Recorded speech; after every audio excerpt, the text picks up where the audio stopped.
I have a friend, believe it or not, I have a friend. His name is Brian, and Brian worked for many, many years at the West Genesee School District. He's retired now, but he was a teacher and administrator. And he was telling me a story about one time where he and his partner were going to spring break. They decided they were going to go to Florida. You know, it's been one of those like long winters, and they decided to go to Florida, and they wanted to kind of avoid the places where like all the students might be going. So they found a hotel in a, you know, not really an out of the way spot, but not really in like the center of where most of the people go on spring break. And they were very excited, and they drive down to Florida, and they get to their hotel, and on the sign of the hotel it says, "Welcome West Genesee High School students." So he ran into some of the students in the course, and what he said to them was, hey, look, we're on spring break. I'm not your teacher. You're not the students. We're just going to kind of do our own thing and not pay attention to each other, okay?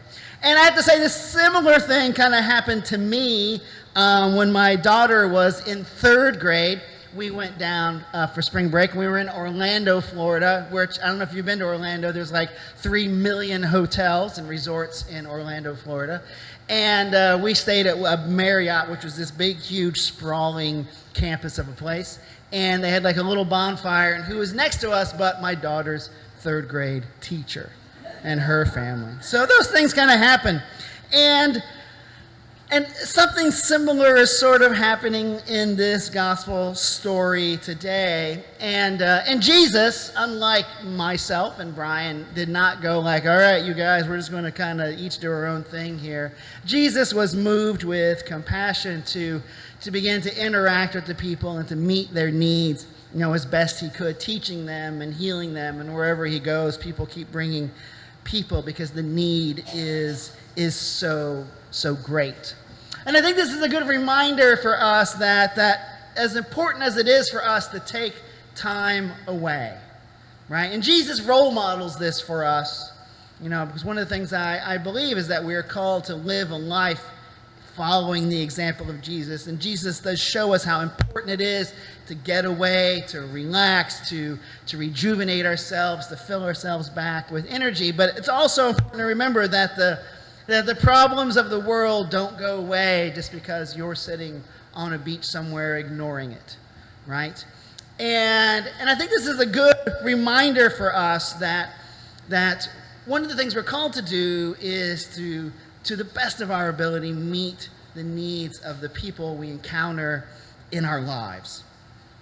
And a mentor of mine many years ago when I was first starting in ministry, he told me something really, really important. He said, anytime someone comes to you in your office or whatever, the first thing they're going to say is, I know you're really busy, but. And I can attest to you that after 12 or so years of doing this, he was 100% correct. No one has ever stepped into my office and said, I know you're really busy, but. Except Phyllis. Phyllis never says that. She goes, never mind. Anyway, right? But he said, here's the thing.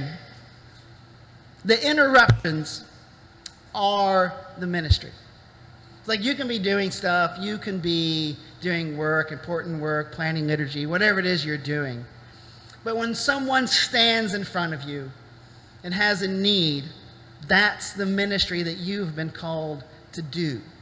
Now, I don't expect anyone here maybe wants to be a priest. Well, there might be one or two of you who want to be a priest, but most people probably don't have that in their idea of what they want to be doing with their lives. But I think all of us as followers of Jesus have some kind of call and should be reminded that the interruptions are the ministry, right? Because the needs of the world don't come to us like neat.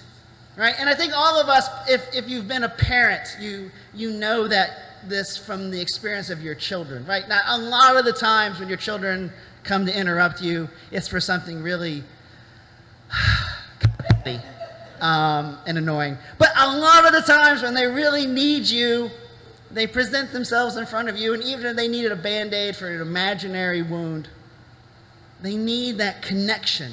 Right? That even when they come in front of you with something that seems really not the most important thing in the world, what they're really presenting themselves is they need a connection with you in some important way. And what Jesus is trying to teach us is that is the core of human life, is that being there for one another. That ability to see in the interruptions an invitation from God to make a connection. And I think this is really important because I think this is actually the very core of what it means to be God's people. Right? That the church gets lost in all sorts of things that it gets concerned about. But at the core is this idea of relationship. Right? If we look at the 10 Commandments, for example, they are literally 10 rules about how to get along with others. There's like 4 about how to get along with God, 1 how to get along with your parents, and 5 about how to get along with the people you live with or your neighbors. Right? They're all about rules about how we get along with one another. And if we were to look at the Beatitudes, which is Jesus' teaching, they are likewise all about how we have relationship with others. This is the core of the life of faith, is to recognize that we are in relationship with the creation around us. We don't live apart from it. We aren't separate from it. We aren't above it. We are part of it, this sort of web or network of connections. And all of the things that God has been trying to show us for millennium are about how are we good at relationship. Relationship with God, relationship with the creation, and relationship with one another. And if we can just get that right, we would truly live in heaven on earth. And so, as much as I'm pretty sure Jesus doesn't want us to be doormats, right? You are not supposed to sacrifice your very being for everybody else. That it's important to take care of yourselves. To, what do we call it now? Self-care. And I don't mean like going out and getting a pedicure, although if that's your thing, that's cool. But about really nurturing our souls. That's what Sabbath is about. Sabbath is about restoring our souls. It's about what worship is about.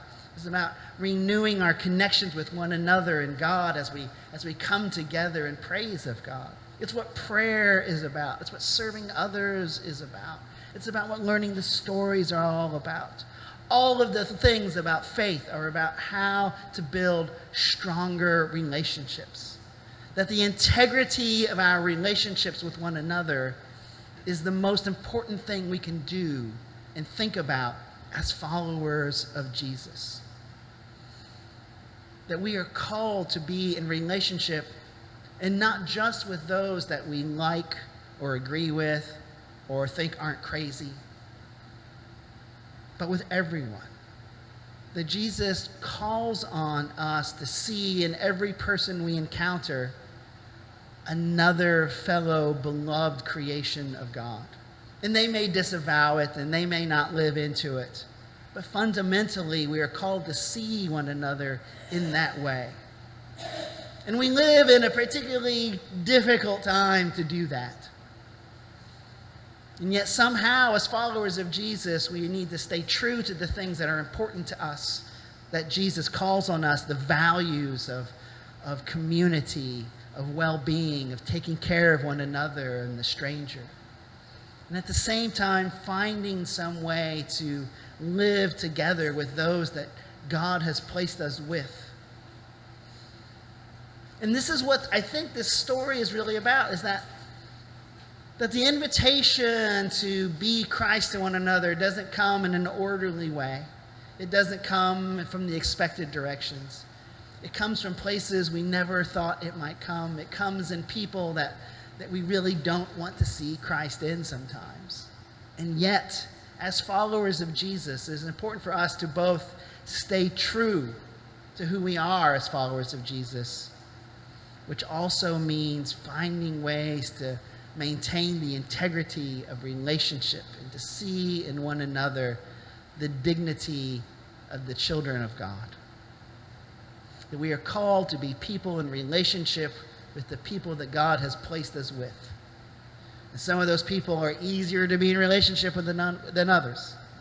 At the same time, God asks us, demands of us, that we find a way to respond to the troubles of the world with love. Amen.